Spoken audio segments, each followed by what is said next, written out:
Hello, hello. Hello. Welcome to another episode of Gentle Power. Yes, episode, I want to say 37. Yeah, we've been going at it Yeah. very consistently. We have Victor here, who I'll turn it over to you for an intro, but just wanted to let you know we started this in March and we've had a lot going on this calendar year, and yet we have been publishing an episode and a newsletter that accompanies it every single week with zero breaks. I'm very proud of us for sticking with it so consistently. And before we started recording, I was sharing with Victor how more recently we've been bringing guests onto our podcast. Yeah. And a lot of times they've just been through random LinkedIn DMs or Right. someone will, it's like, hey, I know this person.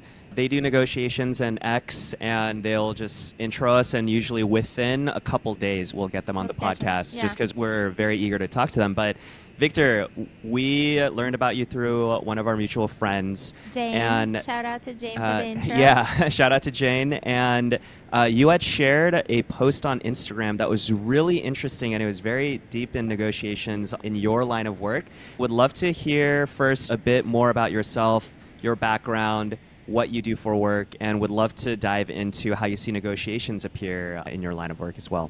My name is Victor Hsu. I'm based in New York City. I reside in Brooklyn.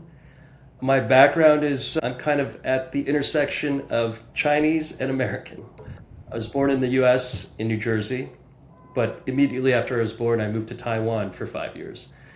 And then came back to New Jersey, went to college in New York, stayed in New York, moved to Brooklyn eventually in '05, and then spent 3 years in Tokyo before coming back to New York between 2013 and 16. As it relates to my work, I work in real estate. I do development in Portugal, and I do Wow. brokerage in New York, and as well as some other locations around the world with Sotheby's International Realty. Primarily, what my job entails is helping global families, mostly Asian, kind of navigate and translate what it is to not only buy real estate in New York, but also to move your entire household here. And that's the aspect of the work that's become really rewarding for me. And a lot of it is from my childhood as well. When I was young, in middle school, I had cousins come from Taiwan, live with us, really to study in the US.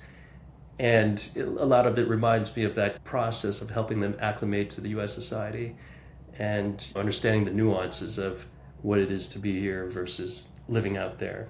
And then as well, a lot of that work also reminds me of what my mom would do for her family, bringing them into the US, because she came here at the time, like many immigrant parents, based off of academic excellence in Taiwan.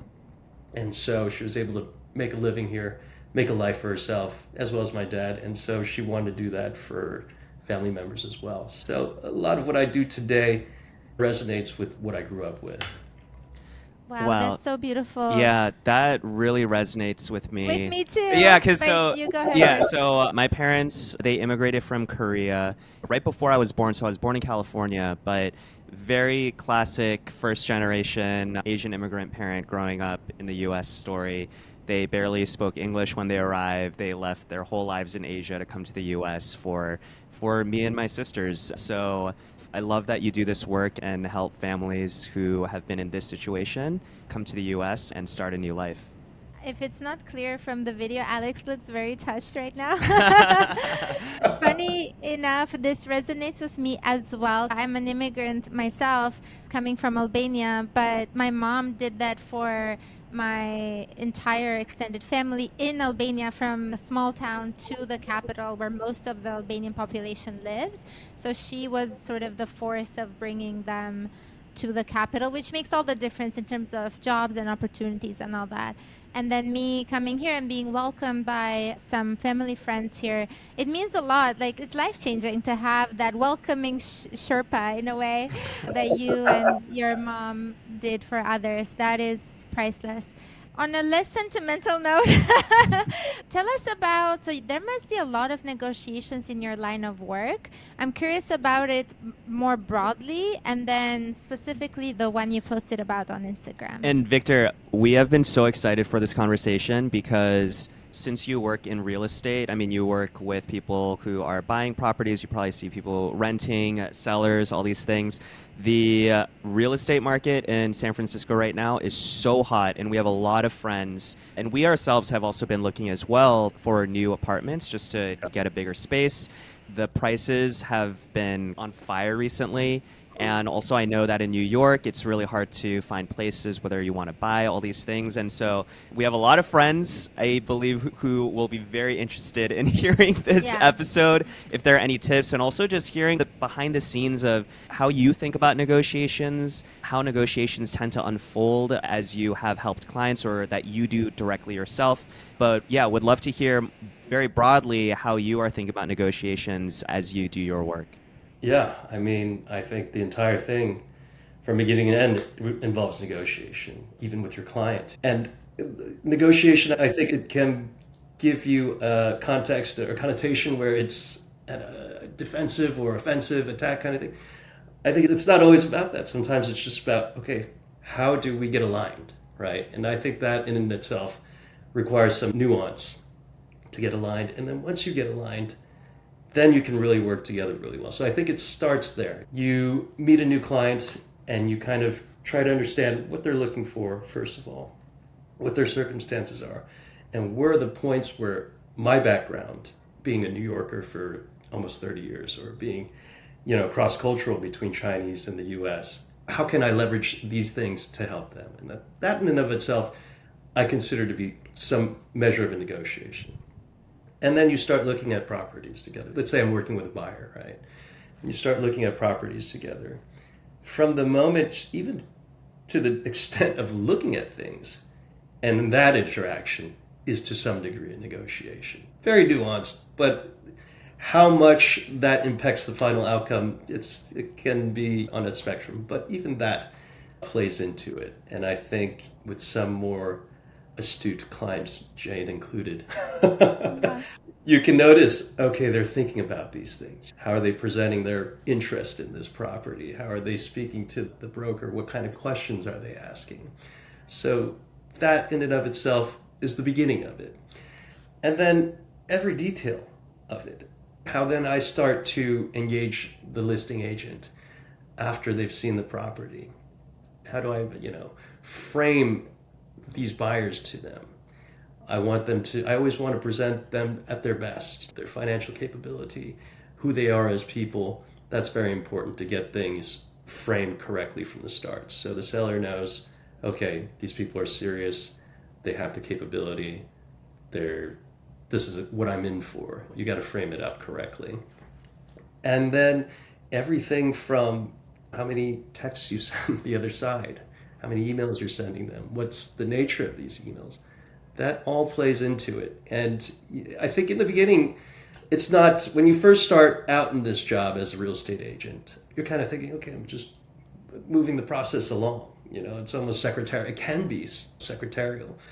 What differentiates someone with a bit of experience that's done it a few times is to know all the little nuances of each movement in this thing, right? And what are the questions you have to ask, right? Are there other offers? How long has it been on the market? As much information as you can gather, that's all going to be important to know, right? And then there's the research that you do on your own as well. You're looking at the comps, you're looking at the history of the property. In New York, everything's available online. It's almost perfect symmetry. You know what the house next to it sold for. You know what this house sold for 10 years ago, 30 years ago. You can find all that information. So that goes into educating yourself and educating your client on things. And then you make the offer. How do you make the offer? What are the terms that go into it? Is it all cash offer? How can you sweeten the pot, And then the response to the offer and the subsequent counters to the offers until you get to the very end of things. And then even then, how your attorney interacts is it's still another thing, because until the contract is signed, the money is paid, you don't have a deal. So all these little details matter at the end of the day. Yeah. I've seen deals blow up because the attorneys don't get along. They don't like each other. It has nothing to do with the Wow. buyer and seller. Can you It's just, imagine if The lawyers end up ruining the deal. It happens. It happens. So, I mean, you got to select your lawyer carefully. And that's another negotiation right there, too. How do you manage that situation? When you find, okay, it's starting to get heated here, it's starting to be something that doesn't seem necessary, it's not winning anything, it seems almost like it's an ego thing. Okay, I need to intervene. I need to smooth it out and get things back on track. Yeah.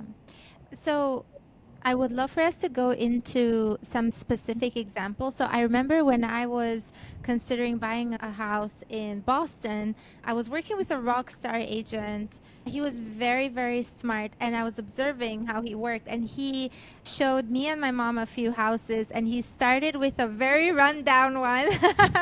We had never mentioned that we would be available for that. It was extremely rundown, old looking, fixer-upper. a big fixer upper. And then he showed us the next level and then the next level. And so I was like, there's probably some psychology here. And there's a study on if you present things in threes and if you present them in order, people will gravitate towards the middle. Starbucks does this with their cup size and all that. So I'm curious, can we go into something specific that you do or you see in your line of work, or what Yeah. shapes the negotiation? For sure. You see some brokers who are very, very successful, career brokers. They've been doing this for 30 years, right?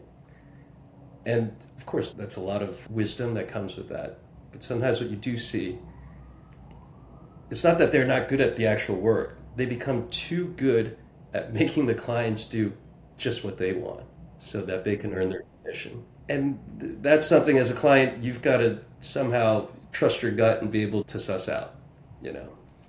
What I will say is sometimes experience matters. It's very, very important. But sometimes when there's so much experience on how to game the client, it can actually work against you, and you end up agreeing to things that you probably wouldn't have normally. So you want to find somebody who has experience, knows exactly what they're doing, but is still kind of hungry that, all right, I've got to satisfy them so that they'll give me more referrals, because this business is all word of mouth, right? You can do a lot of stuff on social media. You can do any kind of promotion, cold calls, whatever. But the best clients come to you when somebody else has said, "Oh, you're looking to do this kind of thing. I did that kind of thing with this guy, and he was great at it," right?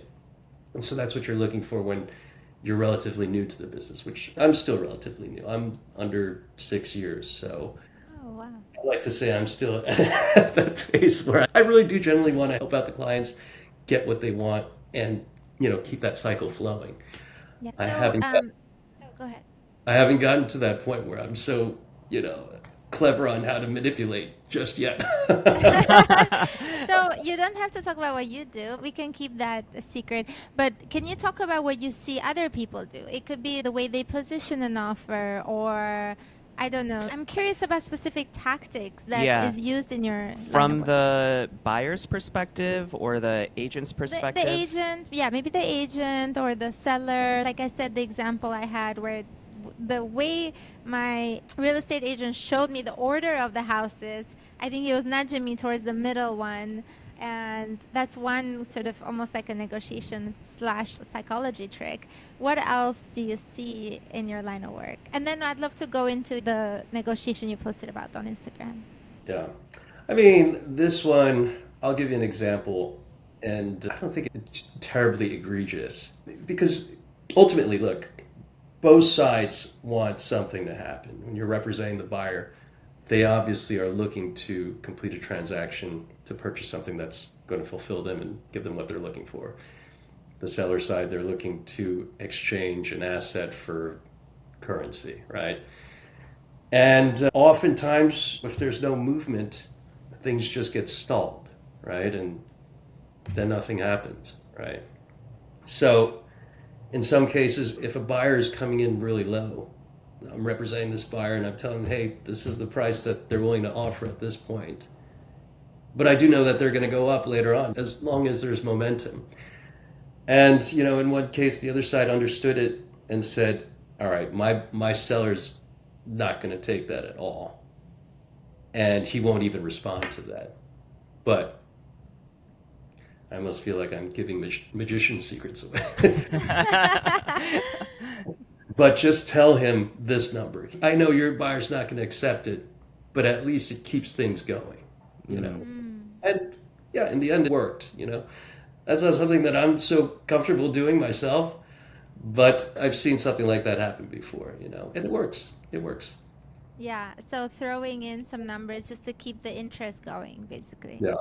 A number that he knows the buyer's not going to take, so there's little risk to the seller, really, but it just keeps things moving, you know. Right. Yeah. So let's say Garrett and I want to sell a property and we partner with you on trying to sell our property.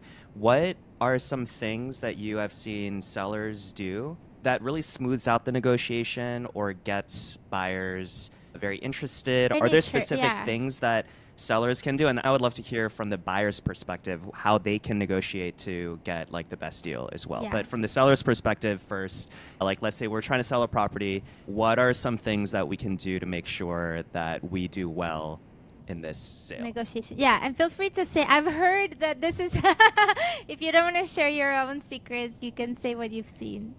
I mean, I would say it's very important to price it well out the gate. That's very, very important. They have studies on this. There's graphs that show when properties sit longer, and because they weren't priced correctly at the outset. And a lot of times, you know, sellers were thinking, okay, I remember this house sold in 2017 for this price when the market was great. You know, why shouldn't I get that today? They don't have the full context and all the market data to back anything up. They're just thinking, my neighbor did this before, and so they want that number too. But today might be a totally different market, right? Interest rates are different, whatever. So if you don't price it right out the gate and it sits on the market, people see that, days on the market. Yes. And that instantly gives people the notion, okay, one, there's something wrong with it, or, you know, it's just not that wanted, you know. That's probably, I think that could be one of the biggest things. Two, obviously, everything starts from online these days, right? And so you want to present the property in its best light. Sometimes people overdo it with these AI renderings. You see which thing. Oh, I didn't think of that. Totally Oh. catfishy. They're like, that staircase goes nowhere. Oh, so people are using AI on Oh property? yeah. Oh It my used gosh, to. I mean, For the already? photos? Or, so before AI, you just had to stage it, you know, and you'd put nicer Right. furniture in there. Maybe you paint the walls or something. That's still done, right?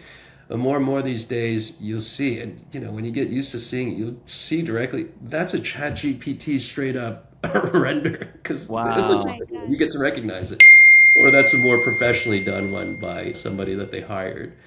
But yeah, for sure, and you always have to put, you know, virtual rendering Okay, watermark so on it so people know by it's law?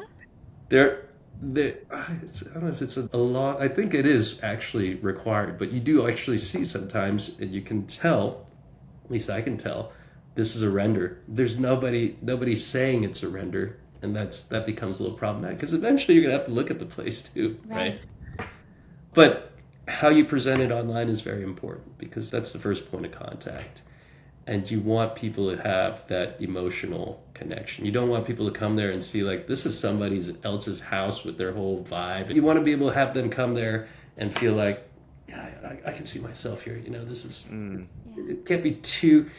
You can't have too much personal effects and all that kind of stuff there that make it somebody else's house that they're trying to assume to be theirs. You know. Oh, that's a great one. Yeah, I see. I wonder if we can apply this to jobs, like the way, yeah, people present a job. Maybe when we start hiring more, we can just be like, this is made for you. Yeah. Picture yourself in our company. If we don't want to go over any other ones, but we'd love to learn more about the negotiation you posted about on Instagram. I saw that got a lot of attention. Yeah, it was super fascinating because it seemed like you had a client who did a different approach. So this was a buyer, right, who had a different approach to how they negotiated from the very beginning. Could you share about Yeah, this I can story? just Because assume we don't have context just so we can have it all Yeah. here. Yeah, I will explain it with as much discretion as I can because I don't want them to. Okay.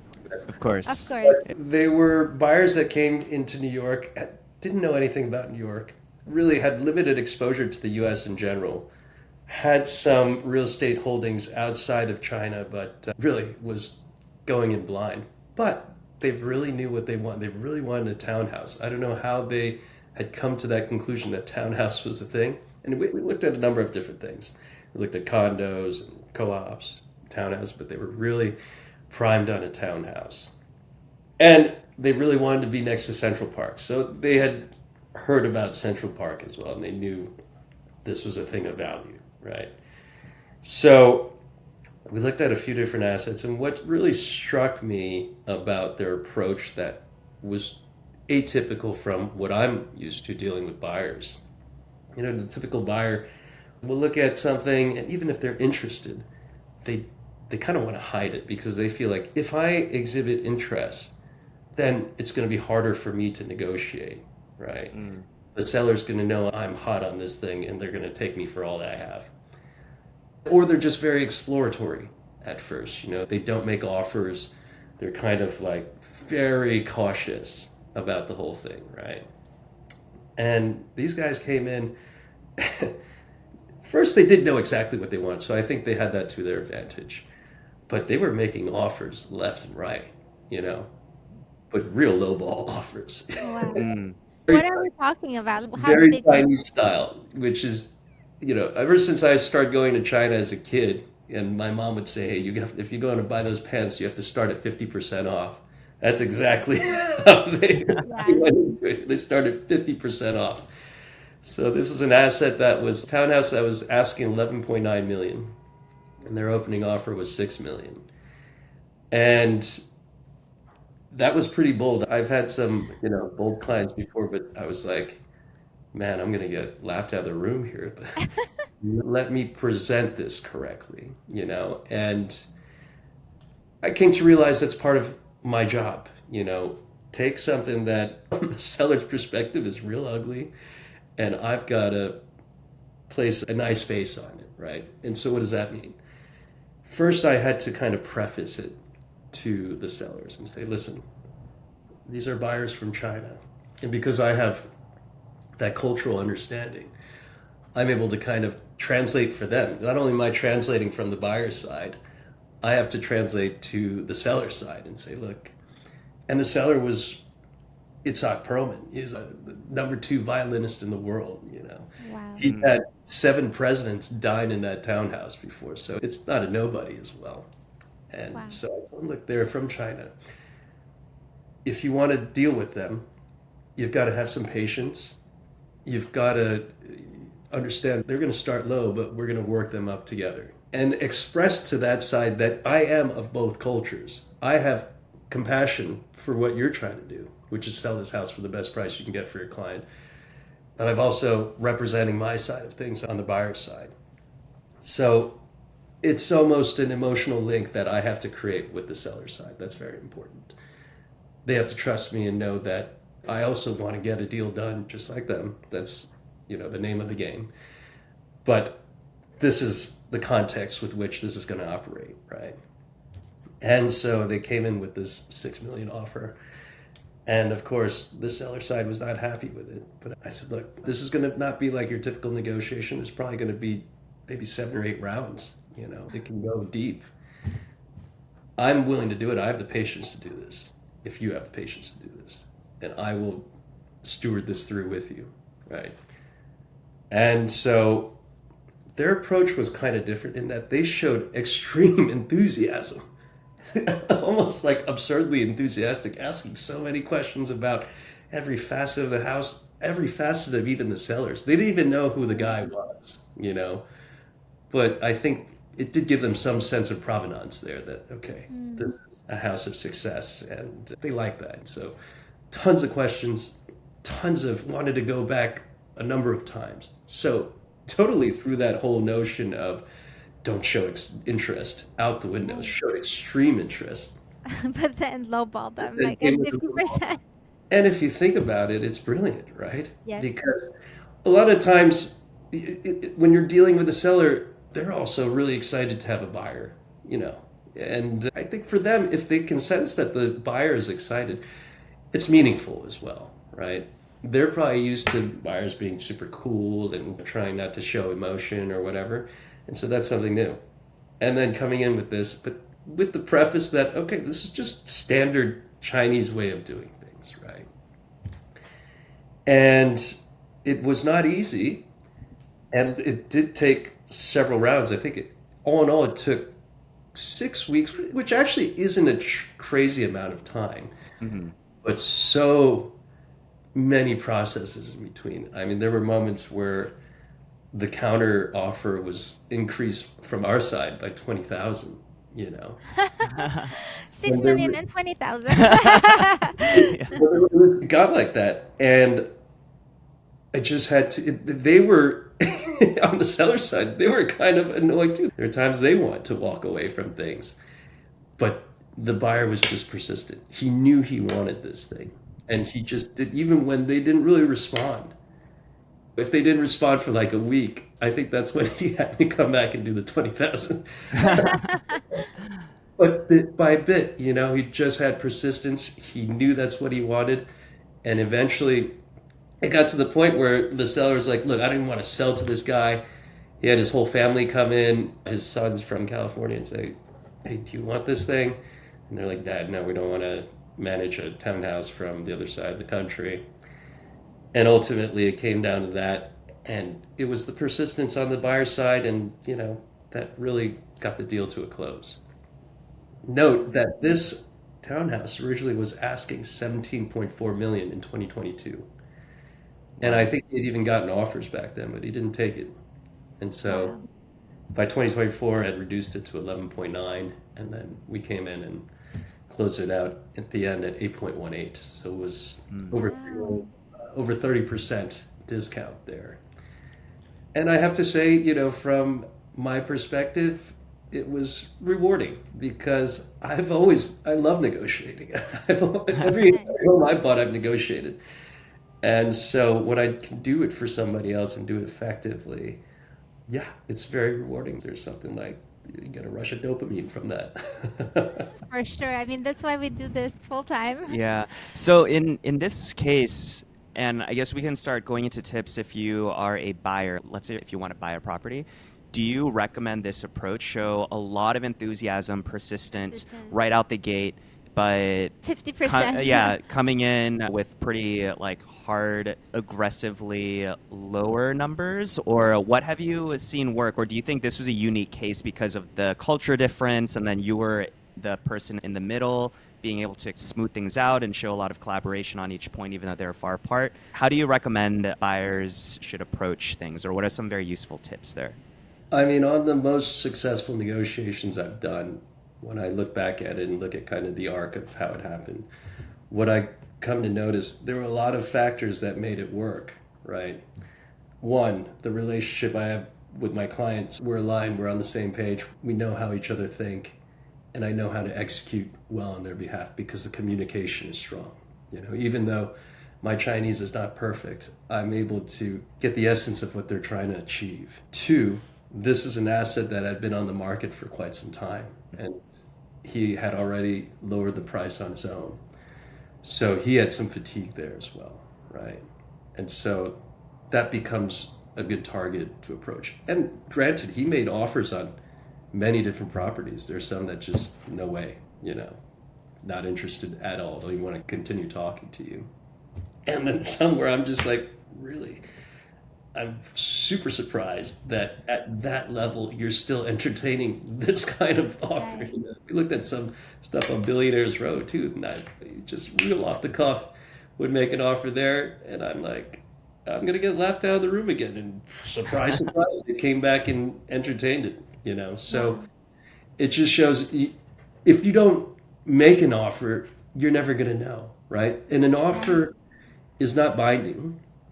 You obviously don't want to, as both a buyer and representative of buyer, you don't want to develop a reputation of being somebody who doesn't follow through. But making offers is how you get intel, is how you understand where the weak points are in the market, right? And how you can take advantage of it and leverage. So most people are afraid to make offers because then they feel, oh, I'm going to become obligated to something. Until you sign a contract, you're not obligated to anything, right? You can make an offer, they can accept it. It's not great practice, But if you find something else that you want more than that thing, if you got 4 accepted offers, you go for the one that suits you the best, right? So that's the first step. I think people, they don't realize making offers is actually a tool for you. It's something in one of a number of tools you can use, but it's a very powerful one. Right. I have so many questions. So I'm not very familiar with the process. Is it clear that there were no other potential buyers? So is that why your buyer could play this aggressively? Or is there some, I And guess, this doubt? Here's something that you also have to, a good broker will help you out with. Every seller, every listing agent says there's another offer. Almost every, Of course. they always say that. And well, how can you kind of suss that out? You wait. And if it doesn't go into contract, okay, that wasn't real, right?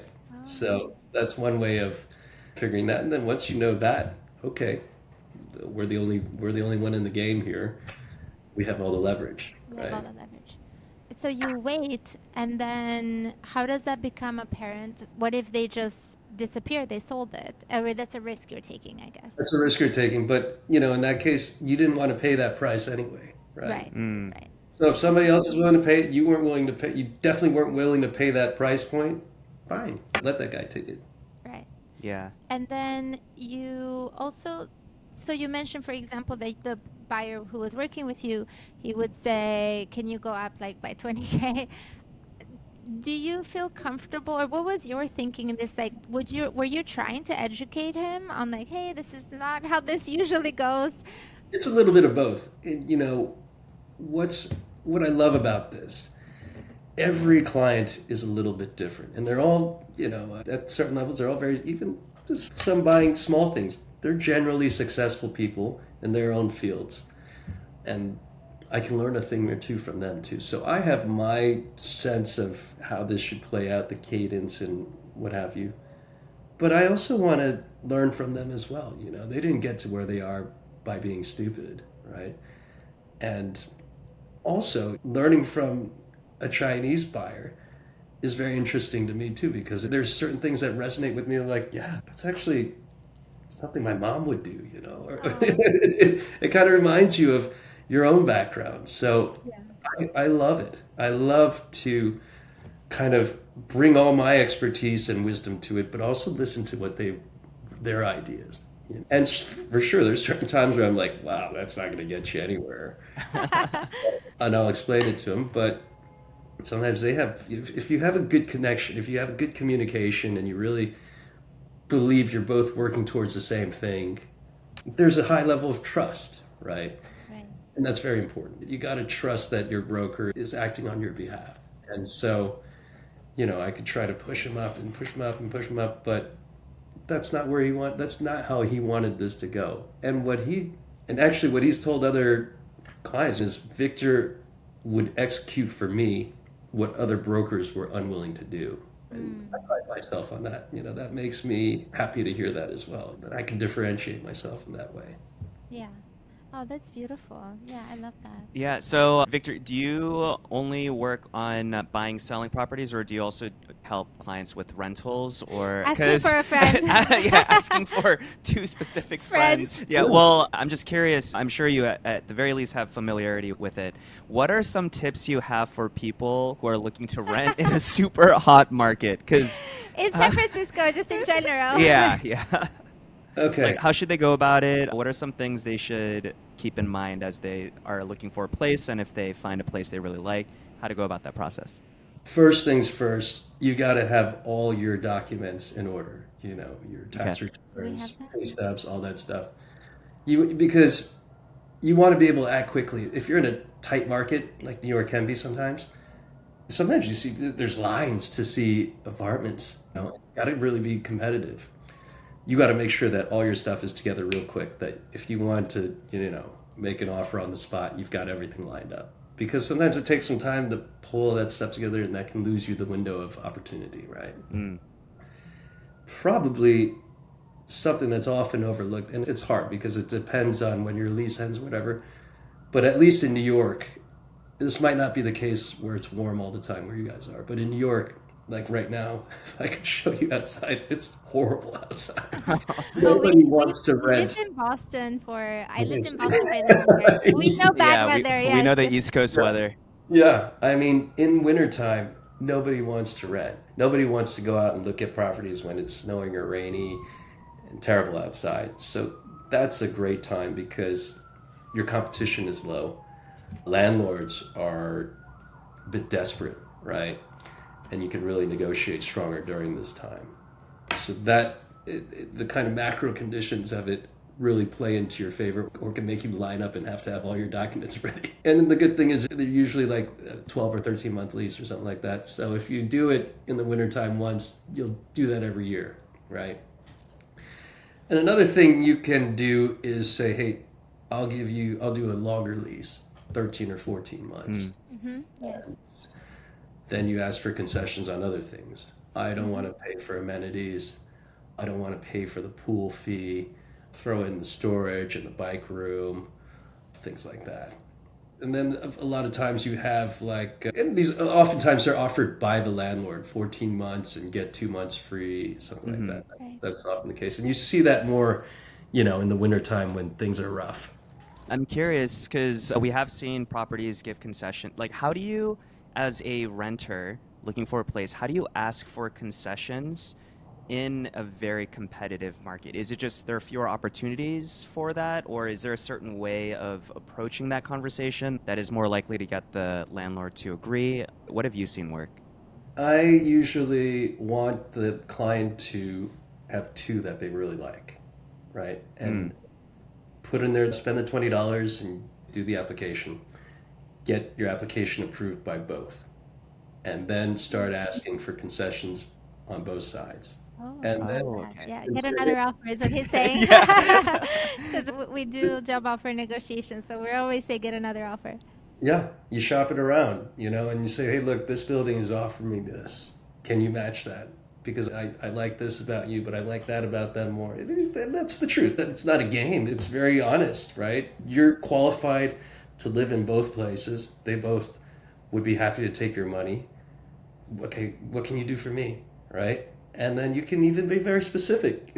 Sometimes I tell them just copy and do a screenshot of that email, just a bit, and send it over to that side so they can see. Anything else that will help our negotiation, which is upcoming later today? So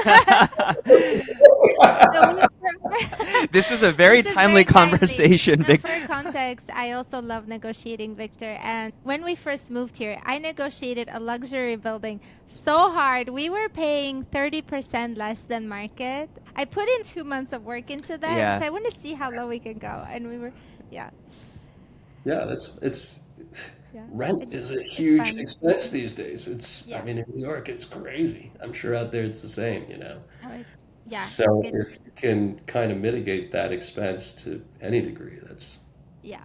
it's gonna be life changing.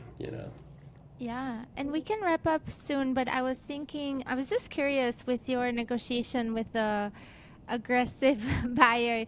Was the seller ever amused by it? Because sometimes I like to see negotiations as a game, and sometimes when someone is very aggressive, I'm like, oh, this is cute. Like, we can play a silly game. No.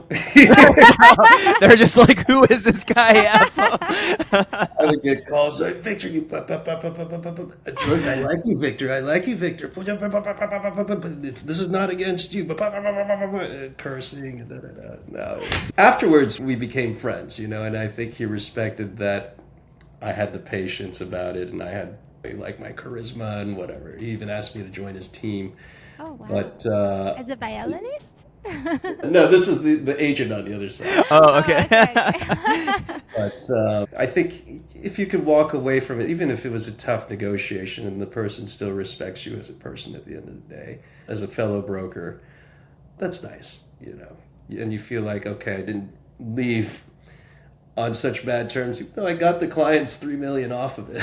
Yeah, It's a big savings. that was. Well, look, for him, he'd been trying to sell the thing for 3 years, and so finally got it done, right? Yeah, So, it's a win-win. yeah. Yeah. Yeah. Great. Any final thoughts on your end? I feel like there's so much we can go into, but maybe we need a part 2 at some point. as far as real estate goes, you want to present yourself to the best of your ability right out the gate. Present yourself as a good buyer, a good renter.